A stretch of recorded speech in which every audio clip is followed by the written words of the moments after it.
Welcome to ANOMACON 2025. My name is Deese. My name is Aleksandar Petakov, and we are going to do an awesome presentation for you guys today, kind of talking a little bit about our experiences from being enthusiasts to full-time investigators, I guess, if we want to call it that, Aaron, Yeah, right? if we could use that term, I guess. Some people Yeah, do. I don't call myself an investigator, but some people do sure. sometimes. So I Researcher, don't know. investigator, a lot of those terms, but Enthusiast is, that's yeah. We kind of we're going to talk about the whole metamorphosis, I guess, that we've done from really being just the everyday person, just a fan of these topics, and then turning that into what we do, which is at STM, we do, I do films and tons of videos. Aaron has worked on films, written books for STM as well. So there's a lot. We'll kind of break it down, but yeah, please, we'll go Aaron, through take it away. some stuff. So we've titled this presentation From Observer to Adventurer, Joining the Search for the Strange. And what this is not going to be is Alex and I patronizing to you guys for 45 minutes, telling you this is what we did and this is the way to do it and these are the right answers. And that's not what this is. We'll try at least. Yeah, we'll try not to do that. Kidding. This is also not a how-to, like how to investigate. We'll probably touch on some of that stuff, but really, we just thought it would be fun to kind of share some stories with you guys, talk about some of the locations we visited, maybe share some tips that might be useful if you're interested in starting a podcast, a blog, a YouTube channel like the one you're watching this on. It's easier than you think. But yeah, that's kind of what's going on. So again, my name is Aaron. I'm a writer and producer over at Small Town Monsters. I run our podcast network as well as our social media. And if you're not familiar with Small Town Monsters, we make documentaries about monsters, many of which are directed, produced, and shot by my good friend, Mr. Alex Petakov here. Yeah, so Aaron mentioned a little bit about what he does. So I am a filmmaker and producer as well. I do a variety of STM documentaries, web series, docu-series, I guess we'll call them. You can find a lot of those on YouTube or on some of the streaming platforms. We're in a lot of places now, but I've done series like Bigfoot Beyond the Trail, Dark Coast, Hunt for the Alaskan Bigfoot, Strange Places, the Appalachian Bigfoot Files. I think that's it. Well, On the Trail of Champ as well. So I've done a variety over the years, and it's been really cool. And we're always evolving at STM. We've always got different things we're into. Like Aaron mentioned, he does a lot of the podcasts. He does all of our live streams on YouTube. He's writing books. We're doing film adaptation of the books. So there's a lot going on. So hopefully, if that's hopefully it's not too confusing for people. Rather, it's on the website. Because I think I've experienced some people will be like, "Oh, what is STM?" and I try to explain it, and they're just like, "That seems more confusing." But that sounds insane to me. How do you do that? Yeah. Well, we pull it off somehow. So yeah, we'll get into that, I guess, a little bit. But yeah, again, hopefully we don't sound too preachy throughout this talk. We're just we kind of thought about sharing our experiences of what it's been overall. Little behind the scenes. I find people enjoy the behind the scenes stuff. If you've ever watched an STM documentary, or even if you haven't, and you just like documentaries, hopefully some of this will be interesting to you. But yeah, when I first got into this stuff, I was probably 13, 14 years old, and I saw the Mothman Prophecies with a couple friends of mine. Classic. And I was like, this is such a cool movie. I should read the book, thinking the book was like a work of fiction, just the story of the movie, but written down. It wasn't that. Find out it's listed under nonfiction. And I'm reading this book at 14 years old, and I'm like, if even one of these stories is true, as the witness describes it, then everything we think about reality, everything we think we understand about reality is now subject to question. Completely changed the way I saw the world. What got you started, Alex? I'm curious. Yeah. So, I mean, I remember as a kid, my dad told me the story of the Yeti in the Himalayas and something about, the allure of the mystique of this mysterious creature still being out there. And, being a kid of the 90s, we had a lot of this sort of media focused around this strange stuff. You had X-Files, of course. And then as I got into, middle school and high school, you had stuff like Monster Quest, Animal X, eventually finding Bigfoot. But at the time, this was kind of the early stages of the internet as well, where blogs were really huge. So I was reading regularly a lot of the cryptozoology blogs like Lauren Coleman, Crypto Mundo, reading a lot of the books, watching a lot of the old school documentaries. And, it was just something I was very interested in, the idea, not just Bigfoot, but cryptozoology in general and mysterious things. And, as life goes on, you have phases, you kind of go in and out of it. And then it was really after finding Bigfoot and after I got out of college, 2015, where I was like, hey, I was really big into filmmaking too and the outdoors. So I kind of decided, let me combine love of the outdoors, filmmaking, and cryptozoology kind of trifecta. And that I started doing documentaries on my own just about the Loch Ness Monster and other sort of Sasquatch and cryptid related topics. And that's kind of how things started. Yeah. Mm-hmm. This is what I'm curious about. And in all the time I've known you, I've never asked you this question. What was the first case you investigated or really heavily researched? Oh man, so that's funny. It was actually the Loch Ness Monster. I did a short documentary, and this led into me actually meeting Seth, because I'll get into that in a minute. But I went to Loch Ness. It was after I got out of school. I was over in Europe for a while. My family is originally from Southeast Europe, the Balkan area, former Yugoslavia, and I was spending a lot of time over there. Kind of took like the summer off basically after I got out of school and into the fall. And I took a trip to Scotland. Of course, had to go to Loch Ness. It was a place that I loved since I was a kid. And I just sort of filmed a little documentary. And then later, I think that following spring, I decided to edit together a little documentary that's like 12, 13 minutes long. It's terrible. Don't watch it. It's from over 10 years ago. I can't watch it at this point, you know. But that was just a short film. And I did a lot of research into Nessie. And I actually came out more skeptical of Loch Ness Monster than I did previously. I thought, doing ecological research on the lake, I thought, man, this place doesn't seem like it has enough food sources. It's been searched very thoroughly. So that's something that kind of surprised me, I guess, like you said, what was something you started really heavily researching. And I did a lot of research into the lake, and I just kind of actually grew more skeptical of the Nessie story, believe it or not. And eventually, I put that film out on YouTube, and somehow Seth ends up emailing me, and he has this kind of fledgling company at the time that it was basically just him, called Small Town Monsters, and he was doing these documentaries, and he's like, hey, we're doing this Minerva Monster Day event. We'd like to show one of your films at this event. And I was like, oh my God, that somebody actually wants to like watch this thing. So that was really cool. And that's kind of what opened up my world into STM. So I don't know if we want to get into that right away, and if you want to talk about how you got involved in STM. Yeah, I can. Or if you had that plan for later, I don't know. I don't want to. Nah, there's not really a plan here. I just thought we'd hang out for a little while and Yeah. try to be mildly entertaining was my plan. But no, yeah, it was not really similar to you. Somewhat similar to you, I guess. No, not similar at all. Now that I'm thinking about it, it was probably 2019, 2020.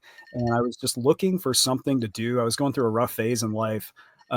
And I just needed something. And I was like, well, I've always been into this paranormal stuff, thinking back to the Mothman, I was like, I wonder if there are any good Mothman documentaries out there right now. And I find The Mothman of Point Pleasant, directed by a guy named Seth Breedlove. And I'm like, this is such a great movie. You can go watch it right now on YouTube if you haven't seen it. Don't watch it now. Do it after ANOMACON.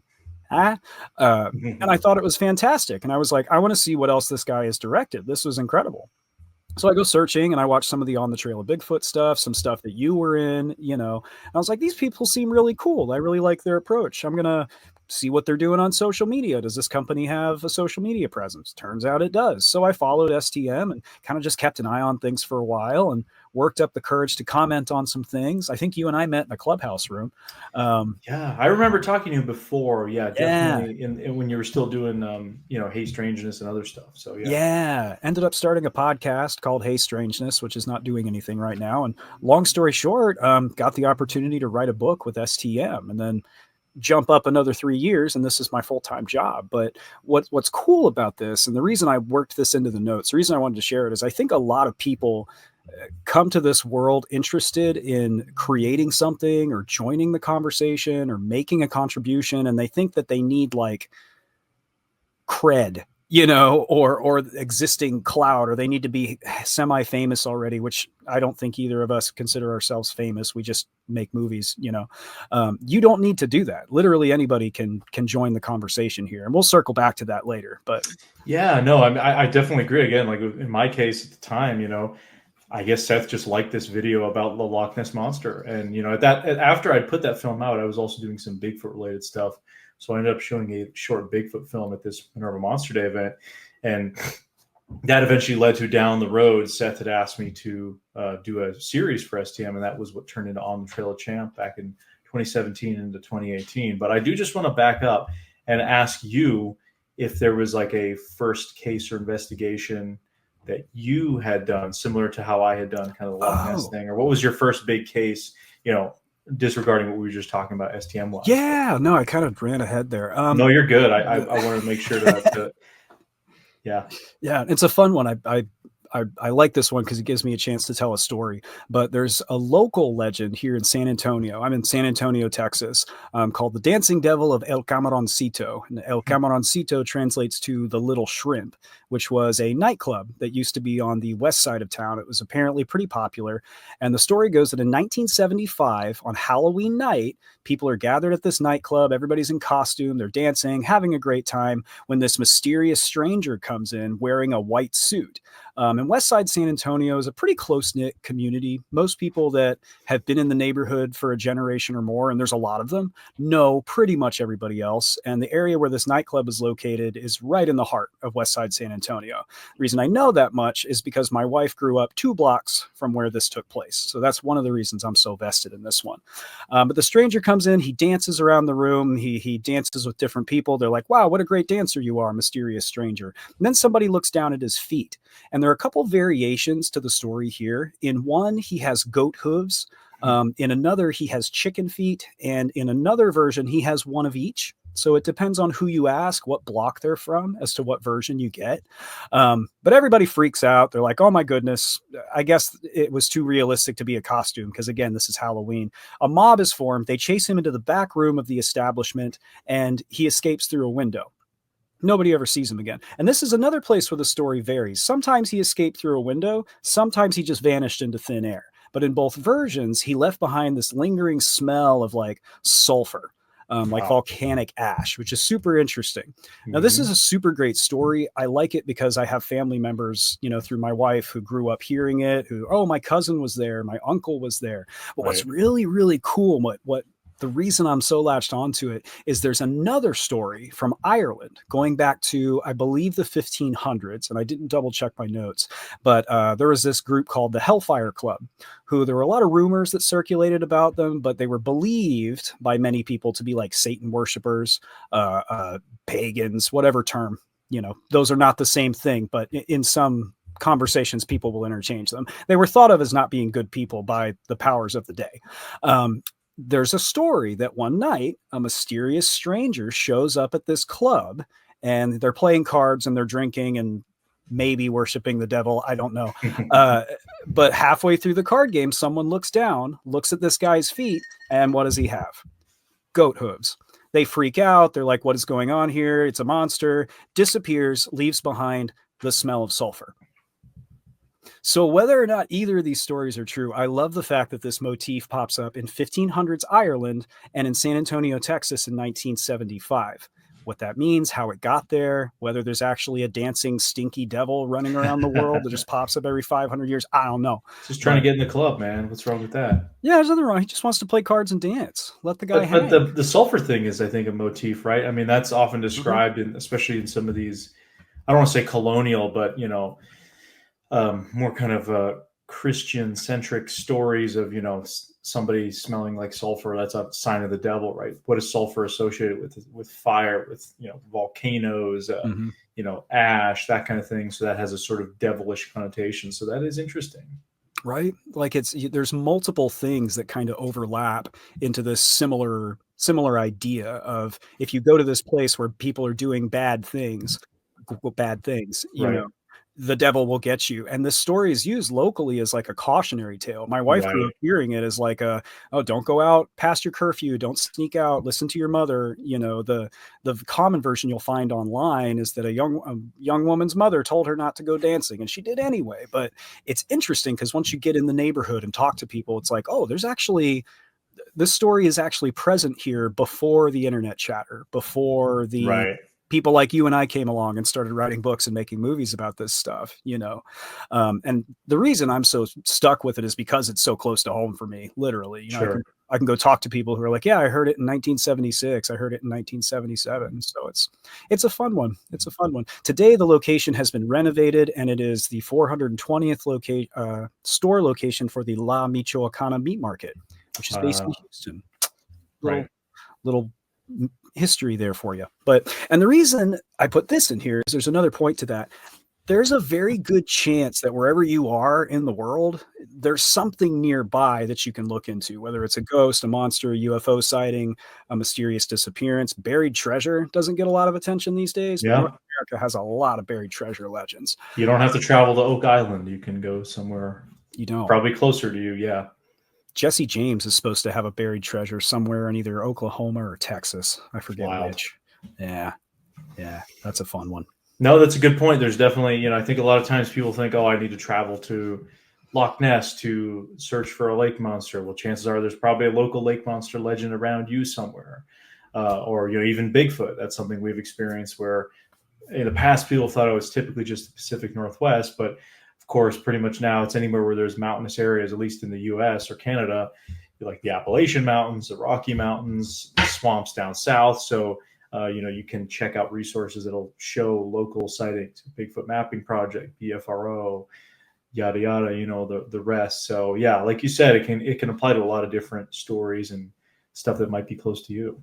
Here's a fun anecdote. I had just watched On the Trail of Champ a few years ago, and I was like, I wonder if there are any sea monster legends in Texas. And I was living in Austin at the time. Turns out Austin has a Nessie-like sea monster called Old Hippie that was seen in the 60s by people who were hanging out at a clothing optional park that still exists to this day called Hippie Hollow. Soon found out that the only sightings of Old Hippie came from Hippie Hollow in the 1960s. So place that in whatever context you think is appropriate as far as the validity. But like you go looking and you'd be surprised what's around you.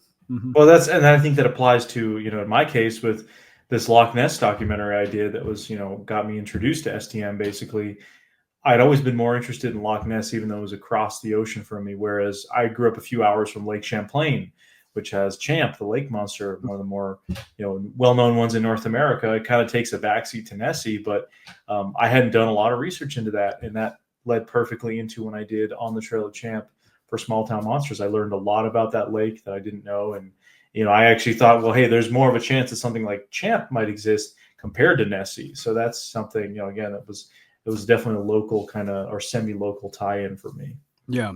I've been super skeptical. Nobody's asking me, but I'm just going to say it. I've always been super skeptical about Nessie. And then I interviewed Ken Gerhardt about it. And for a group that I don't work, that's no longer exists, before STM. And if anybody can get you thinking Nessie might be real, it's Ken Gerhardt. He didn't try to convince me. I just asked him some questions and then he answered them. And I was like, dang. Yeah, I don't know. I think Ken's great. Yeah. I haven't talked to him about that, but maybe I'll have to bring that up at some point. He did write a book on it. But anyway, here's another one I'm curious about. What was, and maybe we could name a couple of these, but what was a location you got to visit that you were just super stoked on? Like, that place, one of those places, and what's the story? Man, there's been a lot. I mean, and I don't want to exaggerate right now or, boost myself up, but, through just like the last 5 years or so, when we started doing more YouTube centric stuff, like Beyond the Trail, I've traveled to so many places in North America and just in pursuit of the kind of Bigfoot mystery. But I think in the early days when we were just getting started, the place that really was like, wow, was Bluff Creek, Northern California, and I'd been to that region once before, but I never went to the film site. So back in 2021, this was like sequentially the third ever Beyond the Trail we had ever filmed. And, we went out, met up with a bunch of people out there in the Bluff Creek area, the Bluff Creek Project that rediscovered the Patterson-Gimlin film site. And just, it was so cool because, this is a place you've been reading about forever. It's well known. Obviously, the term Bigfoot was spawned out of that area. You have the Patterson-Gimlin film, all the history that's gone on there. So it kind of felt like a place that you kind of had to visit if you're into this stuff. And just what surprised me was the stunning beauty and how remote it still was to this day. Very hard to get to. A lot of driving on these forest roads. And it just, it was just a very full circle kind of feeling. And that was a big one for me. And that ended up being, one of my favorite shoots up until that point was Bluff Creek in 2021. And we spent like a week out there, well, maybe like 5-6 days, but we got some kind of strange stuff that happened. Still one of the weirdest whoop kind of things I've heard out there. We had this incident with a dog that was frightened and people hearing stuff and just the area was so awesome remote. So I'd say that's a big one for sure. And I can get into more on that. But I would say that was probably the first really one that was like, whoa, this is so cool. And the fact that, we got to go out there. And at the time, I got to say, we didn't really know. Beyond the Trail was super new format. We were like, our YouTube channel was very small at the time. We didn't really know what we were doing. We were just kind of like, we're just going to go film episodic series about looking for Bigfoot and just going out in the woods and adventuring. It's not like we were these super professionals or anything. I was bringing my prior backwoods experience to, any kind of investigation, but this was similar to stuff that I've already done in terms of, just go out and investigate in an area, just kind of hang out for a while, explore. But, it kind of just came together organically and ended up working really well and was just an incredible journey. So I would say Bluff Creek is the place that really first stuck out to me. That's a big one. That's a pretty big one. I would say so. Yeah. Yeah. It is hard too, because if you make it a point to travel to some of these places, naturally you're going to be going to the ones, if you can, you're going to be going to the ones that are your big ones. Like mine were Point Pleasant, West Virginia, Area 51, as close as you can get to Area 51, Roswell. So when I visited all of those places, they were fantastic. They were super surreal experiences. Like, especially Point Pleasant. I was thinking about this as you were talking about Bluff Creek. Like, I had seen the movie, The Mothman Prophecies, which was partially filmed there. I'd seen Seth's documentary, of course, Mothman of Point Pleasant, and there were specific buildings I recognized, just from being so immersed in it. But then you get there and you're standing in the middle of the street. I went at 2:00 in the morning. So I stood in the direct middle of the street, nobody around. And I was like, this is amazing. Like, it's a weird feeling. It's really hard to describe. It kind of just clicked. Yeah, no, that I understand the feeling. I've had that happen in other places I visited as well. But I think there's something to be said about those locations like that, whether it's Bluff Creek or Point Pleasant or you name it. One that's, I think, there's a lot of mythologizing behind it. And again, there's so many books that have been written about, specifically Bluff Creek, specifically Point Pleasant. Like you said, there's been so many documentaries. So I think you kind of have this, and I think it's something that happens prior to any kind of trip or travel you go on. You have this preconceived notion of what a place looks like in your mind, because you've never been there, right? Your mind is, you're piecing and stitching together pieces from this documentary that I saw and this book that I read, where you're making up your own image in your mind. And then you see what it looks like, and it either is completely different than what you expected, or it's somewhat similar, but then you recognize a feature like that, and it kind of just, I don't know, it kind of changes your perception, which is really cool. Yeah. Well, I won't speak for you, but had that happen recently when we were in Vermont. We visited the Bennington Triangle and went to a few cool places in that area, but we stayed in the Bennington Triangle. And I had done all this reading, on, if you're not familiar with the Bennington Triangle, it's a place, the term was coined by Joseph Citro. It's a place where 5 people went missing 5 years in a row back in the 1950s, UFO sightings, Bigfoot, the works. But I'd done all this reading, listened to podcasts, read articles, and then you get there and you look at it and you're like, there's no way to really sum this up. Like, these strange places where these weird things have happened, I don't know if it's possible to describe them in writing, in a back and forth conversation like this. I almost feel like you have to like stand there. And again, that sounds so patronizing and gatekeeping, and it's not meant to be, but it's such, if you're interested in this stuff, it's a very enriching experience. And I would hope that when people have the opportunity, they avail themselves of it, because it's so exciting. Oh, absolutely. I totally agree. I mean, again, we don't want to sound like gatekeepers. I mean, anyone can go and visit some of these locations. Other we're not dealing with like private property or something like that. Obviously, a lot of these places are in national forests. Bennington Triangle, a lot of that area is the Green Mountain National Forest. Anyone can go visit that if you have the ability to do that. Place like Bluff Creek, also it's in the National Forest. Point Pleasant, you've got tons of places you can visit. Museum, the museum there with the Mothman, the statue. There's so much you can see. So, and I know a lot of people get into like paranormal road tripping and legend tripping, as they call it. They go from like these little towns to towns, and I think that in some ways embodies kind of the essence of small town monsters, because we've covered so much of these little communities. Bennington Triangle, sure, it's a larger area, but it's made up of these kind of small communities.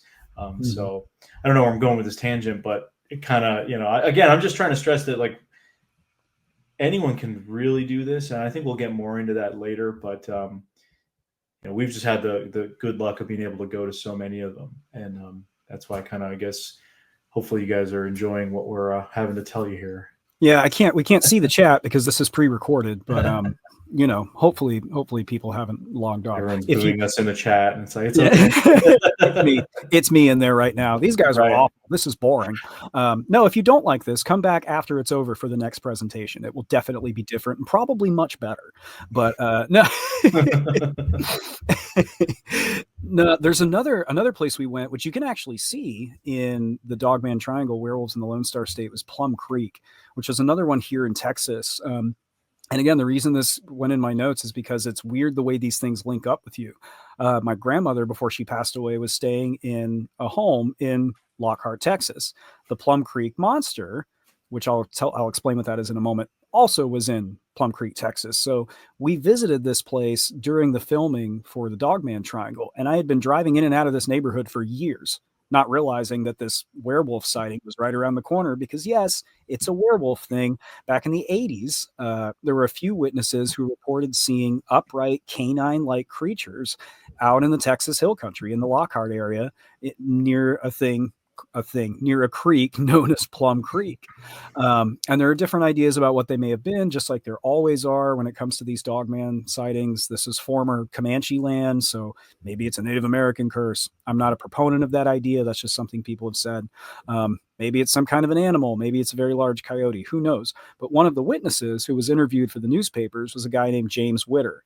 And he did this initial interview back in the 80s and kind of was like, I don't want to do anything else with this. Leave me alone. You know, Heather Mosier, shout out to her over at STM, was able to track him down. He invited us out to his property and we interviewed him, one of these original witnesses. And he described chasing a pair of these things on horseback at a full tilt with a lasso. He was going to rope it. This guy was when I say cowboy, I mean that in the most literal sense. He spent his whole life working on ranches and dealing with cattle and horses, and literal sense. Like, I don't think Texas fits a lot of the cliches that come to mind when you think Texas, but James Witter is a cowboy, like 100%. So he tells this story about actually chasing one of these things to lasso it. And before he could get close enough, it jumped over a fence that was too high for his horse to jump over and escaped off into the woods. So if you're interested in the Plum Creek Monster, go look that up. That's a particularly exciting example. That's the word, example. Yeah, and it's a cool connection again to an area that you were previously familiar with that then ends up being, you know, something you guys go to investigate for, you know, the specific production that you guys were working on. And that's always fun. I mean, that's always cool being able to just showcase those stories. And that's the thing too. I think, you know, contacting the original, one of the primary witnesses.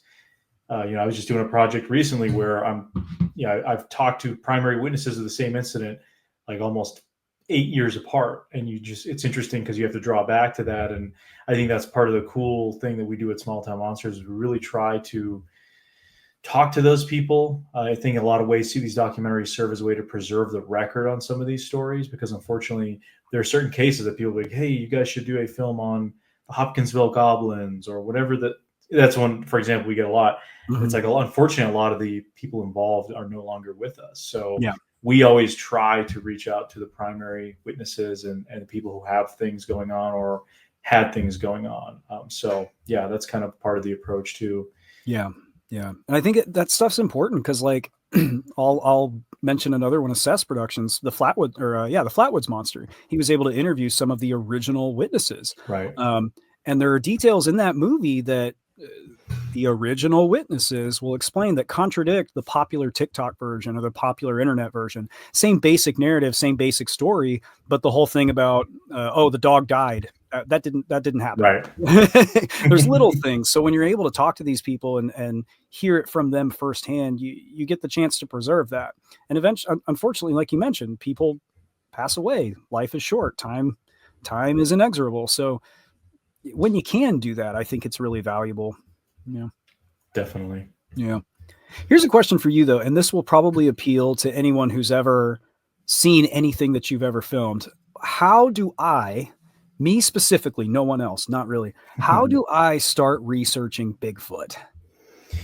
Well, I think it's pretty simple for the most part. It's not, new formula or anything like that. I think you just need to go into it, and I'll kind of break it down as I go along. But I think you just got to go into it with an open mind, but not open enough that your mind's going to fall out and you're just going to be susceptible to all kinds of craziness out there. Yeah. If you're just getting started now, I would say in 2025, it's probably a little bit of an uphill battle, because what I like to say, and this may sound a little bit cynical, is that the Bigfoot topic it's so inundated with so much garbage now because of the internet. You've got, like we talked about, you brought up that example with the Flatwoods Monster. You have like the TikTok and like the brain rot version of a lot of these stories that it's just put together quickly or by AI and just thrown out there. Whereas the reality, you kind of have to dig for it. I think that's what you really have to do is actually investigate, actually dig into a case, try to find the primary sources, find some of these books or old like manuscripts, things that talk about some of these sightings, especially if you can't access some of these witnesses. But like, for example, just, you're researching a particular Bigfoot story in your area. See if you can't find out person's contact info. I mean, I brought up an example a little bit ago about these primary witnesses I was talking to. I had managed to track down, and I think that's just the way to go about it, is to find out, how can I get a hold of these people? And if it's not too much of a bother, of course, but I think nowadays one advantage maybe is that people are a little more open to talk about this than maybe they were 20 years ago. But in general, I think getting into Bigfoot research, I think you should know the basics. Do your research on some of the older literature out there. Check out the stuff by the Grover Krantz's, the John Greens, the Jeff Meldrums, the kind of the more, I don't want to say antiquated, but I want to say the older stuff, because there's been Bigfoot research that's been going on for 50, 60 years at this point, since the 1950s, really. If we're talking about that, people actually, maybe not a lot of people, I think there's a lot more people getting into it now on an enthusiast level. But I think one of the things that's important to remember is almost any idea you have about Bigfoot or theory you might come up with, and this is something I've been told by old school researchers and people that have been around the block, anything you think of that, oh my God, has anyone ever thought of this or done this? In the Bigfoot world, the chances are someone's probably already done it like 30 years ago. Yeah, somebody thought of it. Yeah, that's something I've learned quite a bit, kind of not the hard way. And there's nothing wrong with it. I think it's cool, but there is a lot out there again nowadays. And then that's like more on the kind of armchair researcher side of things. If you're just studying the topic, even if you're completely skeptical, just as like a sociological study of the topic of Bigfoot research, totally fine as well. But I think when it comes to actually getting out there and looking, this is an area that I think I would caution people a little bit. So obviously, if you find a local sighting in your area and like, hey, I want to go out and investigate that area. There was a sighting that happened here 30 years ago. I mean, chances are you go out there, you're probably not going to find any physical evidence or anything from that particular incident if it's an old one. But, just start maybe drawing patterns. Look at, okay, is there a pattern of sightings in this one particular area? How many years apart do they have? What time of year? Are all these sightings being reported in October, September? What does that tell you versus January, right? Depending on what seasons you might have in your neck of the woods. Some places like down south of Florida, they have good weather, warm enough weather, whereas up where I'm here in New Hampshire, we get 3 feet of snow for multiple months out of the year. So it's a very different environment 6 months later from having 3 feet of snow on the ground. So getting out there and actually exploring the wilderness areas, like if you want to go to a place like Bluff Creek or some of these areas in national forests, I think this is an area of importance that I am going to sound a little preachy here, and I have no problem with that. But I think don't underestimate the wilderness. A lot of people do go missing, and I know there's a lot of media about that, but I'm talking just like people go missing, get hurt, injured. There's a lot of rescues. Just even up here in New Hampshire, the White Mountains, there's almost every weekend there's some kind of rescue of a hiker just following a trail, getting injured and not being prepared for the elements. So being prepared is essential, especially you go to a remote place like Bluff Creek, you're kind of on your own. Last summer when we were out there, we had a whole big group of people, and 5 separate tires on cars were taken out by the rough roads and leading to Bluff Creek to the Patterson-Gimel Field. Like 5 separate tires on vehicles were destroyed and had to be changed. How rough some of the roads get back there. So I think just that, like, if you are, so I have a bit of a background in like backpacking and hiking, did some wilderness training as well. You don't need to do that, but I think it's important to know the basics. Like if you're really getting out there and exploring any kind of remote area, even if it's just your local mountain range or state park or whatever, just it doesn't hurt being prepared. Have some basic necessities. For example, if you're going out hiking, have some sort of obviously hydration, something to eat, have something you can put over yourself if you get inclement weather, cell phones now, a lot of places you might not have service in some of these more remote areas. So I know that some of these iPhones now have like an SOS satellite feature, but if you're really hardcore about going into deep wilderness areas, chances are you probably already have some experience. So this is probably like a moot point. But, if you're just an enthusiast, hey, I'm going to go to Bluff Creek, it doesn't hurt having something like a personal indicator beacon, PIB, or like a satellite GPS communicator, like a Garmin. So I have a Garmin InReach.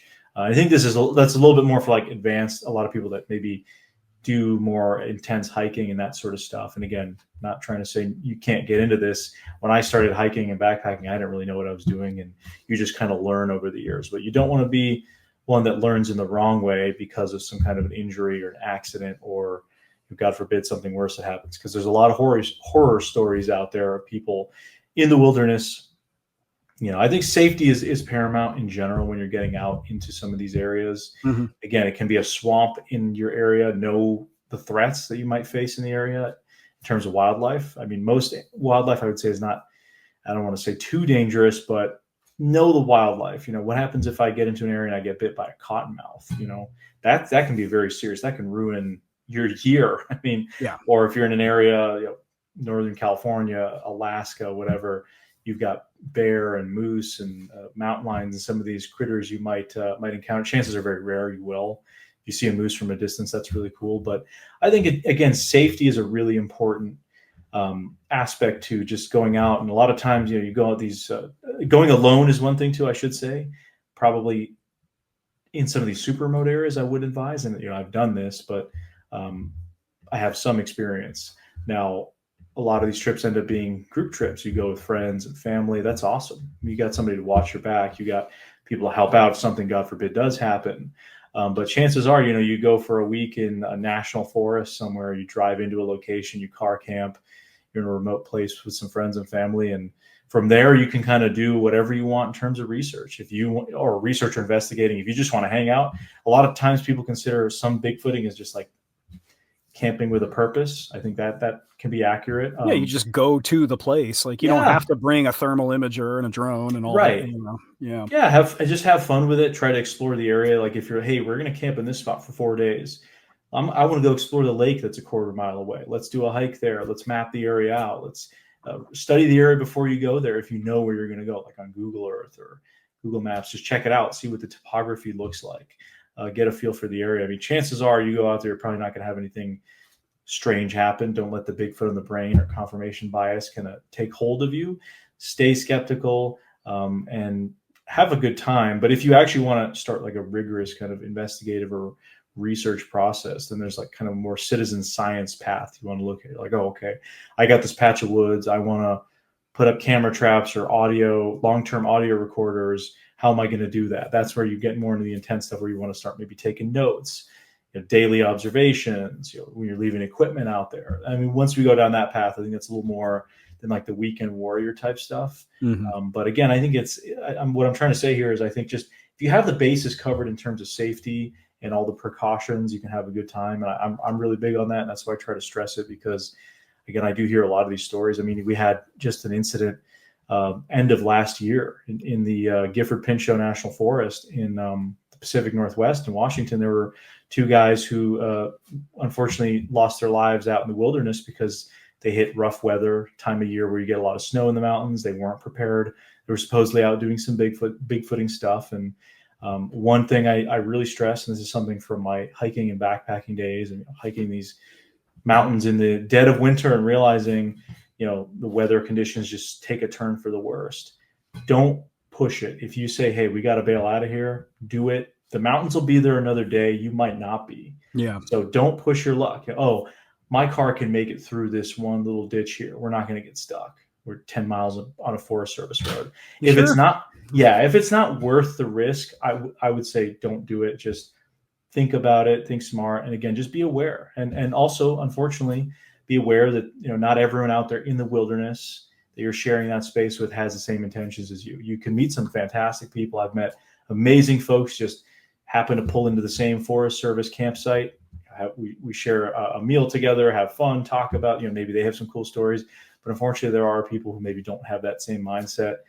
Don't leave like thousands of dollars of equipment just laying in your car, because unfortunately, especially, and this is something I've heard in a lot of these national forest sites, it's for a long time. It's not like it's more recently, but people breaking into vehicles to try to steal stuff. So don't leave your thermal imager laying on the seat as you go to do an overnight hike somewhere and you got your car in the parking lot.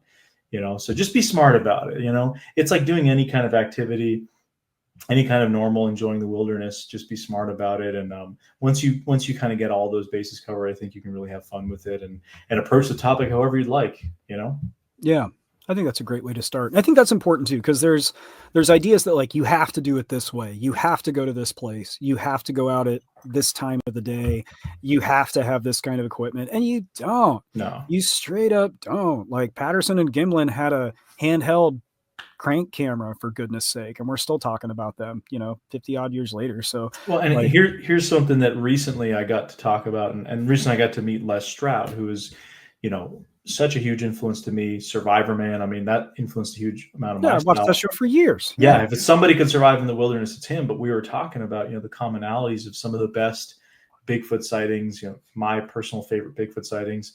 Most of the people that had those sightings and experiences were not out there looking for Bigfoot. They just coincidentally, they were on their job, or they were out hiking, they were doing something. So maybe there is something to the play the dumb camper kind of thing and see if that something happens. But yeah, so I think there's not like you said, we don't have to go out there with all the latest greatest equipment. Like, sure, that stuff's great and it's cool if you have access to that kind of stuff. But there's been plenty of great reports and incidents that have happened, people that are just kind of out there minding their own business and just having something happen.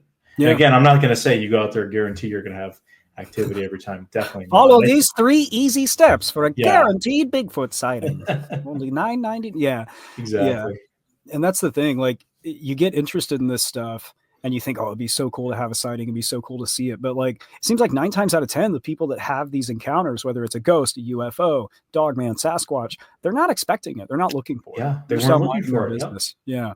And a lot of times it negatively impacts their life. I mean, obviously, if you're going out in the woods with the intention of looking for Bigfoot and you have something interesting happen, chances are, it's not going to be as maybe traumatic as somebody who that's not even on their radar. Yeah. So I think maybe you've got a leg up just in case you do have something happen. But you always roll audio. Bigfoot.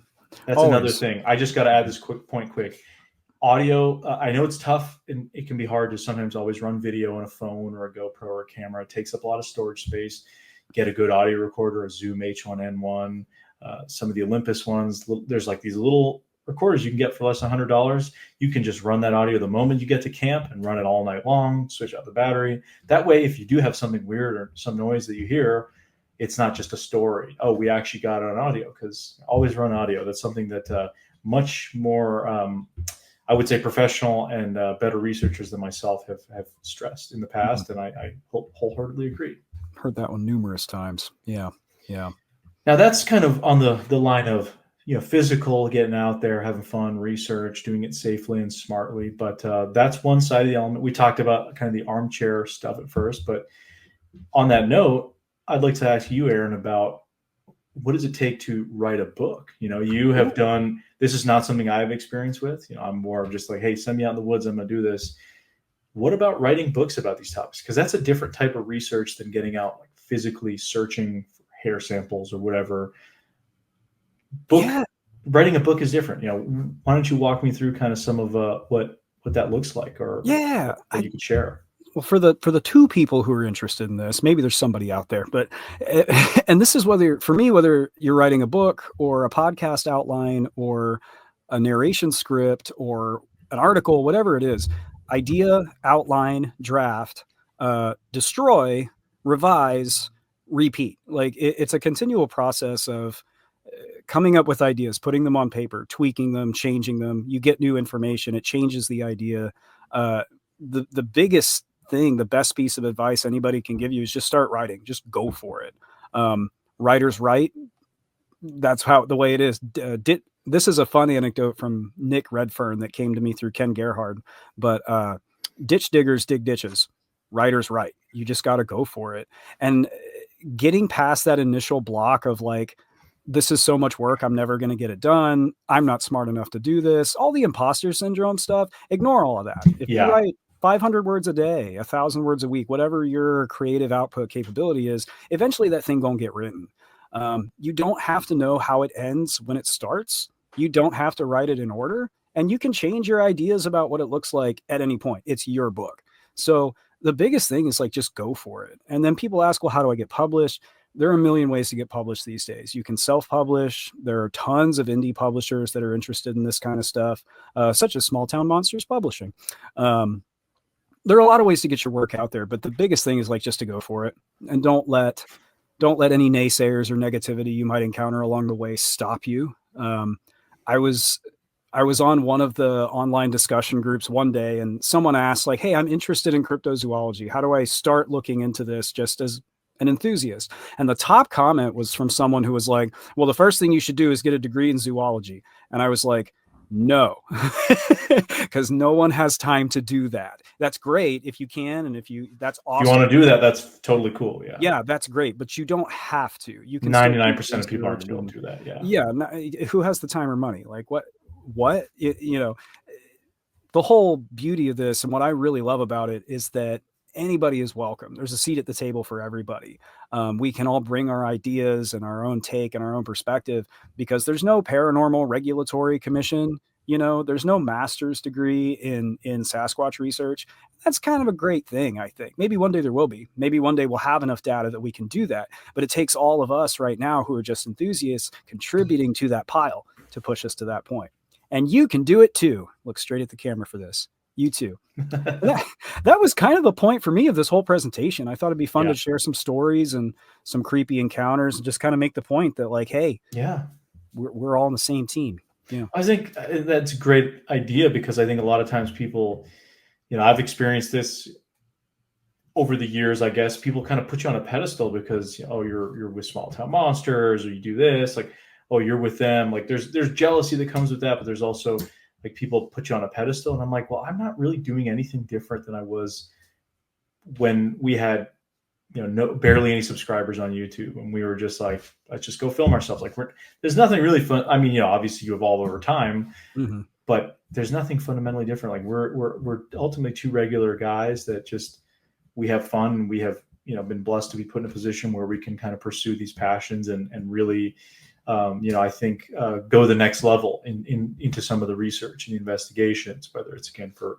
literary reasons or for putting a film together, because there is a lot of work that goes behind putting some of this stuff together. There's grueling hours and research, and we totally weren't like complaining right beforehand about like just the overload of stuff going on. No, definitely not. We were in the green room talking about how much fun we have every day. All the time. And I'm not complaining in the sense that it's a bad thing. I think it's a good thing, because there's only finite amount of time you have, right? But there's so many things. If you can narrow down a spot that you really want to look at, research, investigate, whether it's a physical location or a topic, then like go for it. I mean, ultimately you could either be your biggest fan or your biggest enemy when it comes to just getting it done. Like you said, just if you have an idea to write something, just do it. I mean, what's the worst that can happen? Yeah, worst that happens is you never finish it. But hey, you never finish. Like you made somebody says, "Hey, no, I don't want to publish it." Like, okay, keep going then. Go somewhere else. Find something that works. I don't know. I think there's a lot worse. I think it's worse to not go for something you're really interested in if you have the ability to do it, because later on you're probably going to regret it. Say, man, that's something I missed out on. I don't know if I get a chance to do that again. Right. So that's the kind of way I like to approach it, and the way I view it. So, that's kind of my wisdom, I guess, if you want to call it that. I do. My rambling wisdom thoughts. I think that's an apt summary.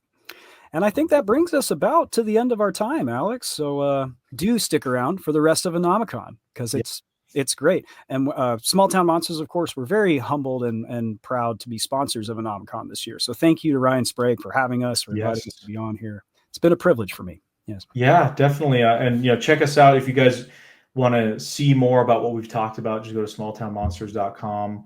That's probably got more information about everything. You can find Aaron's books on there, links to the videos, but we're all over the place, streaming apps. But if you want to check out a lot of the episodic stuff, go over to YouTube, Small Town Monsters. Just Google Small Town Monsters, and you will find most likely the first two results are like the YouTube and the website. So that's the best way to find out about a lot of the stuff we were talking about. Maybe that if this is the first time you ever heard of us, maybe that'll give you a better idea. And then you're like, hey, maybe I can do that. And then, maybe down the road you end up contributing something to STM. So then you'll think back to this conversation and go, oh my God, I can do that. So there you go. There's your homework. Not really. Well, anyway, folks, once again, my name is Aaron Deese. This, of course, is my very good friend, Alex Petakov. Thank you so much for hanging out with us, and enjoy the rest of ANOMACON.